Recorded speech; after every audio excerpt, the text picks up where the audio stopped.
All right, we're gonna do a video on a pretty standard fly here. That if you're gonna fish dry flies, you've got to have a rusty spinner. There's a lot of different ways to do this. A lot of different materials you can use for the wings. I'm gonna use CDC for this video. You can also use some sparkle yarn and all kinds of different things. You can also use a wing burner and cut your own. There's a lot of different ways to do it. I like using the CDC. It adds a little bit of floatability, which I'll talk about in a little bit. But that's my preferred material, so I'll show you how I do this. So I'm going to do a size 14. So I got a size 14 dry fly hook here in the vise. Thread-wise, I'm going to use some 18-aught nano silk. This is really, really good stuff. Minimal buildup. It's really great for tying dries. And we'll get that started right behind the eye. And I'm going to run this down probably about halfway down the hook shank, just to kind of get a little bit of a base there, because we're going to work with the wings first. So I'm going to bring my thread back towards the front, and I want to stop it at a point where I'm like measuring out how much I want for the head, and that's pretty much good right there. Now for the wings, I don't want to go too overboard on these. So what I have is I have one single CDC puff. And if you look at this, there's quite a bit of material in there. And you could probably get away with the entire thing, but I want this to be a little bit more sparse. So I'm going to go in on the bottom, and I'm just going to pluck out a little bit of this material, just to thin this puff out a little bit. You can use the entire thing, but I think when you use the entire puff, when you look at how much material you're actually displaying, because remember, this normally wings on a dry fly are standing upright, and in my personal belief, I think that wings on a dry fly are more for like flight when you're casting them to keep it from spinning and knotting up your leader. I really don't think that wings on a dry fly really serve much of a purpose at all, other than visibility on the water and flight when you're casting. The fish obviously can't see them, so I don't think that they're that big of a deal. However, on a spinner, they're clearly going to see this. So I want to make sure that this is, set up the way that I want. So I'm going to thin it out a little bit. And once it's thinned out, I'm going to pinch it in my fingers and measure out my length. Now, my length is a little bit tougher because I'm going to end up bending these to the side, but you can just kind of eyeball it a little bit, and usually it takes up most of the puff, so it's not that tough to get the appropriate length here. So I'm just going to tie that in, double back towards the front, and that's what I've got. I'm going to do a couple of wraps in the front, not too many because I'm not trying to stand this up or anything. So now what we're going to do is I'm just going to come in here with my scissors and get rid of the back part of that puff. And I'm going to try to separate this as evenly as I possibly can. I'm just going to take these fibers and I'm just going to kind of separate them until they look about even. And that looks pretty good right there. And once I have that, I'm going to run a couple of thread wraps right through the middle to keep them separated.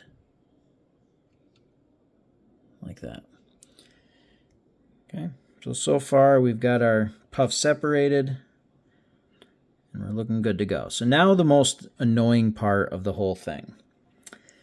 That is giving these a little bit of stability. So we're going to hold them by the tips, and we're going to run a couple of thread wraps around the base of each one of these wings that we've separated. Now CDC, this is doable. Mallard, it's a little bit easier because there's a little bit more rigidity to it. CDC is a little tougher, and you have to hold the points while you're running the thread around the base. And don't put too much pressure or you'll lose all your work. And once you get a few wraps, speaking of losing your work, take a couple of wraps around the shank so that, it doesn't come unraveled. Now we're going to pull the half of the wing closest to us, near us. We're going to hold on to the points, and we're going to do the same thing. We're going to run some thread wraps around the base. I just lost my wrap there. This is the one that's annoying. You got to hang on to the tips while you wrap this, and it is a pain. You can use some resin too if you want, but I tend to not do that. There we go.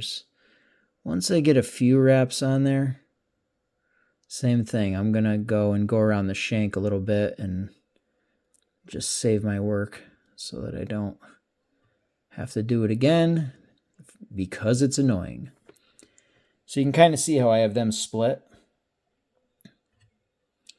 And I'm going to bring my thread in to kind of get over the top and mash them down. You don't have to put them in position yet.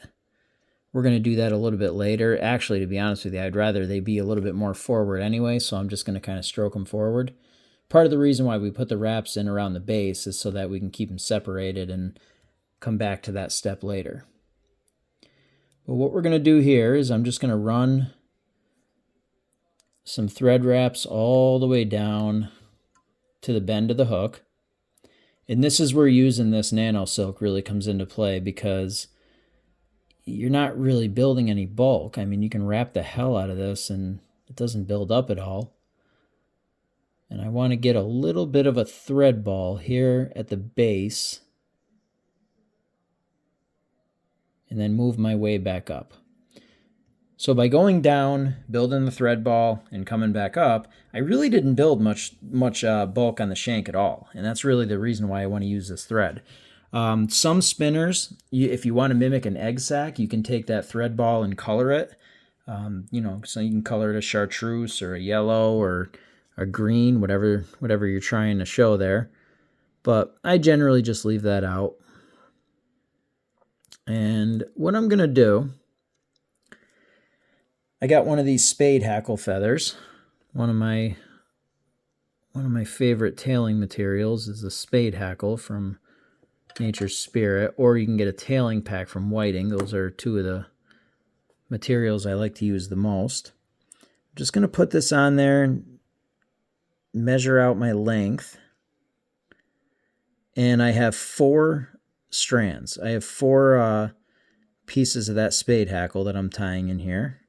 I caught a piece of CDC, but that's fine. And just hold those tight and on the top of the shank as you make thread wraps all the way back to where you made that little thread ball. Okay, so what we want to do now is we want to mimic the splaying of the tails that you see on a spinner. So I'm going to take 2 fibers, pull those out one way, pull 2 other fibers out the other way, and I'm going to take my thread and I'm just going to run a wrap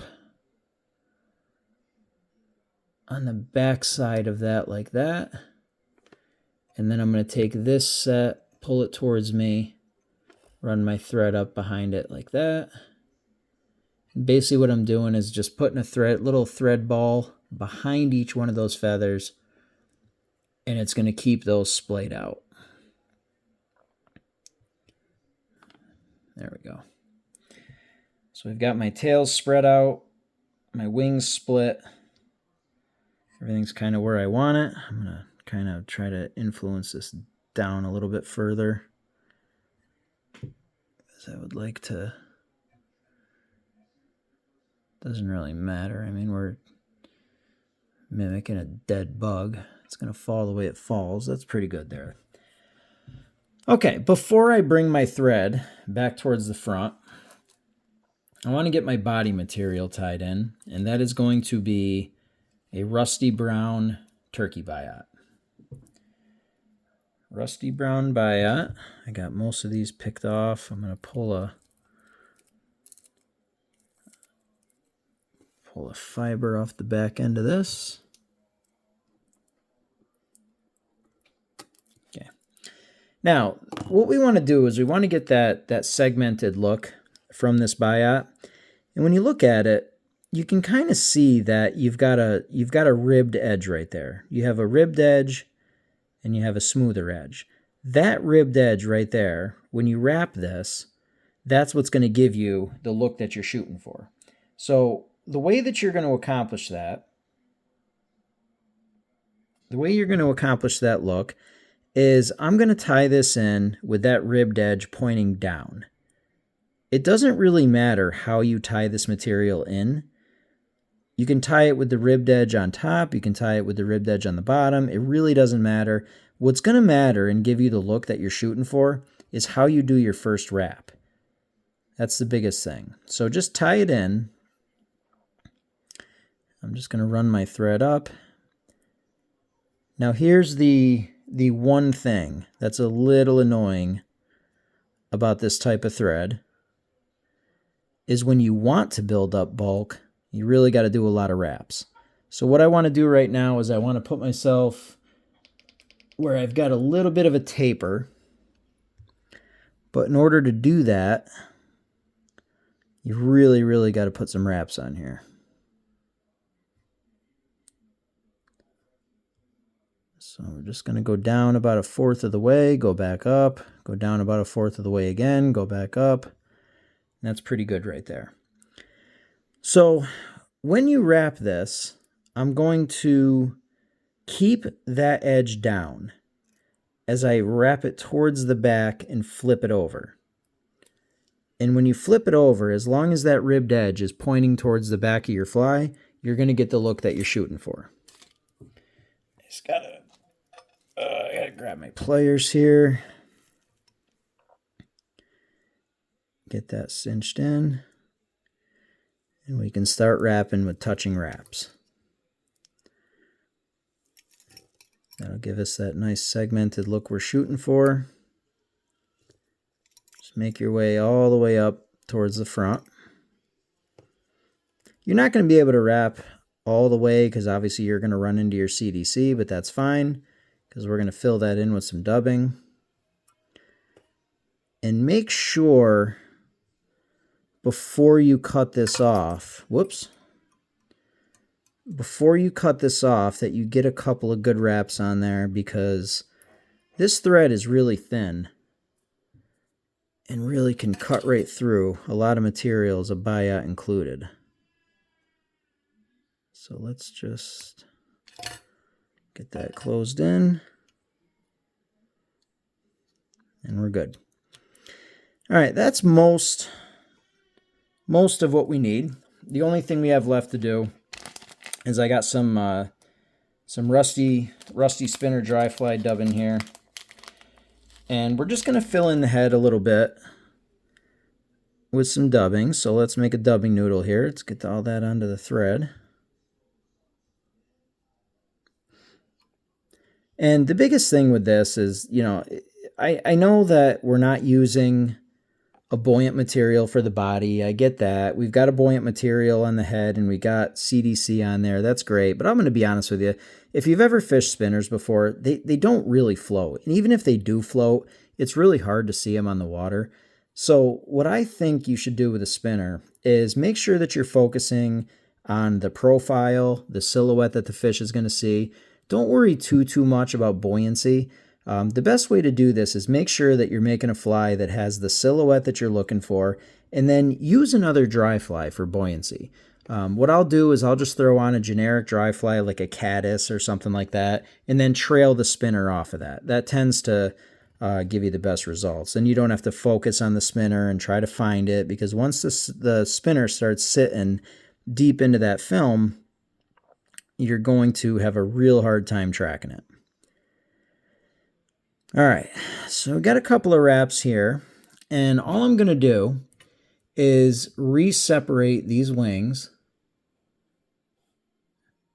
I'm going to run my thread over the top there, pull this back, run the thread in front, and let's just start making some figure eights here. I got a little bit of a bulbous spot. Let's pull that out. Make some figure eights. Make sure that those wings are nice and separated.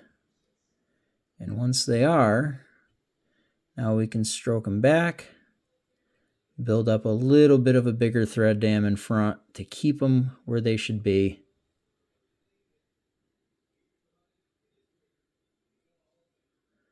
And then we'll advance our thread to the front. I need a tiny, tiny little bit of extra dubbing.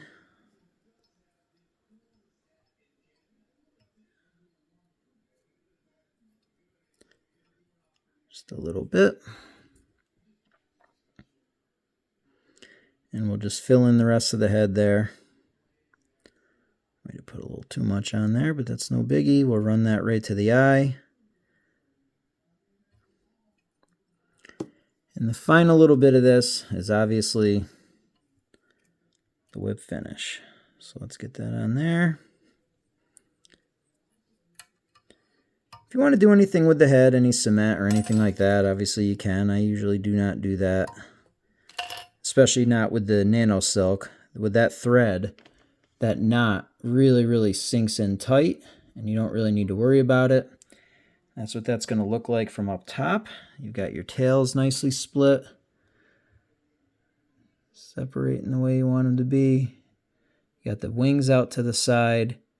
Once that hits the water, those wings will settle down a little bit. They won't splay as much. And that is it. I mean, that is a pretty standard pattern.